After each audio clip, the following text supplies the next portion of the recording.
அயோத்தி மாகாத்மியம் 5ஆம் அத்தியாயம். திலோதகியின் செயல்திறன்.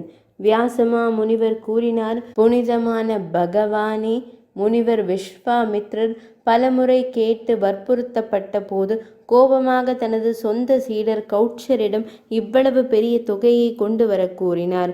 அது எவ்வளவு பெரிய முயற்சி செய்தாலும் பெறுவது மிகவும் கடினம். உங்களிடம் எனக்கு ஏதேனும் கருணை இருந்தால் முழு அத்தியாயத்தையும் எனக்கு தாங்கள் கூறுங்கள். அகஸ்திய மாமுனிவர் கூறினார், பிராமணரே, இந்த கதையை அனைத்து புலன்களையும் ஒருமுகப்படுத்தி கேளுங்கள். ஒருமுறை ஞானத்தால் பிறந்த தெய்வீக காட்சியை பெற்ற அனைத்து முனிவர்களிலும் மிகச் சிறந்தவரான விஸ்வாமித்ரர் முனிவர் மிகவும் கடினமான தவம் செய்தார். அவர் மிகுந்த தூய்மையுடன் விரதங்களை கடைபிடித்தார். ஒருமுறை துர்வாச முனிவர் அவரை பார்க்க அங்கு வந்தார். பசியால் வாடிய அந்த பிராமணர் துர்வாசர் வந்து சேர்ந்ததும், நான் மிகவும் பசியால் வாடுகிறேன், எனக்கு உணவு பரிமாறப்பட வேண்டும், நான் பசியாக இருக்கிறேன். பிராமணரே, எனக்கு விரைவில் சூடான சுத்தமான பால் கொழுக்கட்டை கொடுங்கள் என்று சத்தமாக கூறினார். இந்த வார்த்தைகளை கேட்ட விஸ்வாமித்ர முனிவர் உடனடியாக கொழுக்கட்டையை தயார் செய்தார். அவர் ஒரு பாத்திரத்தில் கொழுக்கட்டையை எடுத்து துர்வாச முனிவருக்கு கொடுக்க தொடங்கினார். அவர் எழுந்து கொழுக்கட்டையை கையில் பிடித்து கொண்டு தனது குணாதிசயங்களை சேட்டைகள் விளையாட கொடுக்கப்பட்ட துர்வாசர் முனிவரிடம் இந்த இனிமையான வார்த்தைகளை கூறினார். மாட்சிமிக்க பிராமணரே, ஒரு கணம் பொறுங்கள், நான் நீராடிவிட்டு திரும்புவேன். ஒரு கணம் பொறுங்கள், நான் உடனே வருவேன். இதை கூறிவிட்டு துர்வாச முனிவர் தனது ஆசிரமத்திற்கு சென்றார். தெய்வீக கணக்கின்படி 1000 ஆண்டுகள் மலையை போல் அசையாமல் துறவியான விஸ்வாமித்ரர் முனிவர் அங்கேயே மலையைப் போலவே அசையாமல் இருந்தார். அவர் மனதில் உறுதியுடன் நின்றார். புனித சடங்குகளில் அர்ப்பணிப்புடன் இருந்த கௌட்ச முனிவர் அங்கேயே அவருக்கு சேவை செய்து கொண்டிருந்தார். அவர் மிகுந்த தாராள மனப்பான்மை கொண்டவர், பொறாமை இல்லாதவர். பாவங்கள் இல்லாத துர்வாசர்கள் மீண்டும் திரும்பி வந்து பால் பாயாசத்தை உட்கொண்டு தனது சொந்த ஆசிரமத்திற்கு சென்றார். அந்த சிறந்த முனிவர் சென்றதும் தவத்தின் களஞ்சியமான விஸ்வாமித்ர முனிவர் கற்றவர்களில் மிகச் சிறந்தவரான கௌட்சரை விடுவித்து இல்லத்திற்கு செல்ல அனுபவித்தார். இல்லத்தாரின் வாழ்க்கையை எடுத்துக்கொள்க. விடுவிக்கப்பட்டவுடன் அவர் ஆசானிடம் கட்டணம் கேட்கப்படட்டும் என்றார். விஸ்வாமித்ர முனிவர் அவரிடம் கூறினார், நீங்கள் என்ன கட்டணம் கொடுப்பீர்கள்? உங்கள் சேவையே எனது கட்டணம். புனித சடங்குகளில் அர்ப்பணிப்புடன் இருந்த முனிவரே, உங்கள் இல்லத்திற்கு திரும்பிச் செல்லுங்கள். சீடன் இதை மீண்டும் மீண்டும் ஆசானிடம் கூறி அவரை மீண்டும் மீண்டும் வற்புறுத்தினார். அப்போது குரு மிகவும் கோபமடைந்து சீடரிடம் இந்த கடுமையான வார்த்தைகளை பேசினார்.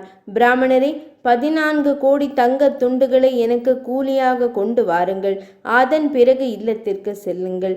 தனது குருவால் இவ்வாறு கூறப்பட்ட போது கௌட்சர் அதை பற்றி யோசித்து காக்குஸ்தரின் வழி தோன்றலான பகுதிகளை வென்றவரை அணுகினார். அவர் குருவின் கூலியை கேட்டார். இவ்வாறு சிறந்த முனிவரே, தாங்கள் கேட்டது சொல்லப்பட்டது. மீண்டும் ஒரு முறை நலன்புரிக்காக சிறந்த காரணமான மற்றொரு தீர்த்தத்தை கேளுங்கள். இந்த புனித தலத்தின் தெற்கே சித்தர்கள் நாடிய சங்கமம் உள்ளது.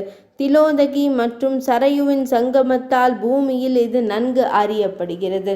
மிகவும் அதிர்ஷ்டசாலியான முனிவரே, அங்கு புனித நீராடி மனிதர்கள் பாவங்களிலிருந்து விடுபடுகிறார்கள். புனித சடங்குகளில் அர்ப்பணிப்புடன் செயல்படும் ஒரு நல்ல ஆன்மா கொண்டவர் அங்கு புனித நீராடி 10 குதிரை யாகங்கள் செய்தால் கிடைக்கும் பலனை அடைய வேண்டும். வேதங்களில் தேர்ச்சி பெற்ற ஒரு பிராமணருக்கு தங்கம் போன்றவற்றை கொடுப்பவர் மங்களகரமான இலக்கை அடைகிறார். அவர் நெருப்பை போல பிரகாசிக்கிறார். உலகங்களில் நன்கு அறியப்பட்ட திலோதகி மற்றும் சரையுவின் சங்கமத்தில் உள்ள விதிகளின்படி சமைத்த அரிசியை கொடுப்பதன் மூலம் ஒருவர் மீண்டும் பிறக்க மாட்டார்.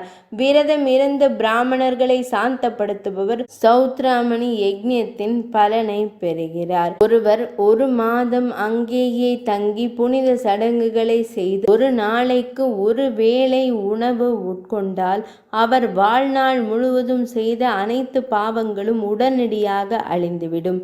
நபஷ்ய மாதத்தில் பாத்ரபத அமாவாசை நாளில் வருடாந்திர திருவிழா கொண்டாடப்பட வேண்டும். முன்பு இந்த நதி ஸ்ரீ ராமபிரானால் உருவாக்கப்பட்டது. அது மற்றொரு சிந்துவை போல. நல்ல புனித சடங்குகளை செய்யும் முனிவரே, இது சிந்து பிரதேசத்திலிருந்து வந்த குதிரைகளின் குடிநீருக்காக உருவாக்கப்பட்டது. அதில் உள்ள நீர் எஞ்சின விதைகளைப் போல எப்போதும் கருமையாக பிரகாசிப்பதால் இது திலோதகி என்று பிரபலமாகிவிட்டது. இந்த நதி எப்போதும் புனிதமான நீரை கொண்டது. ஒருவர் எங்கும் திலோதகியின் புனித நீராடினால் சங்கமத்தில் தவிர 7 பிறவிகளில் ஏற்படும் பாவங்களிலிருந்து அவர் விடுவிக்கப்படுகிறார். எனவே திலோதகியில் நீராடுவது அனைத்து பாவங்களையும் அளிக்கிறது. முனிவரே, பக்தியை விரும்பும் அனைத்து உயிரினங்களும் இதை கவனமாக மேற்கொள்ள வேண்டும். இங்கு ஸ்நானம், தானங்கள், விரதம் மற்றும் ஹோமம் ஆகியவை எல்லையற்ற புண்ணியத்தை பெறும். பல்வேறு விதிகளின்படி யாத்திரை செய்து புண்ணியத்தை பெறுபவர் மிகப்பெரிய வாசஸ்தலத்திற்கு செல்வார். அவரது நல்ல குணங்கள் படிப்படியாக வளரும். அவர் அனைத்து தீர்த்தங்களிலும் அர்ப்பணிப்பு உணர்வுகளுடன் ஸ்ரீஹரியை வழிபட வேண்டும். எப்படியாவது அவர் தனது அனைத்து பாவங்களிலிருந்தும் விடுபடுவார். 5ஆம் அத்தியாயம் நிறைவடைந்தது.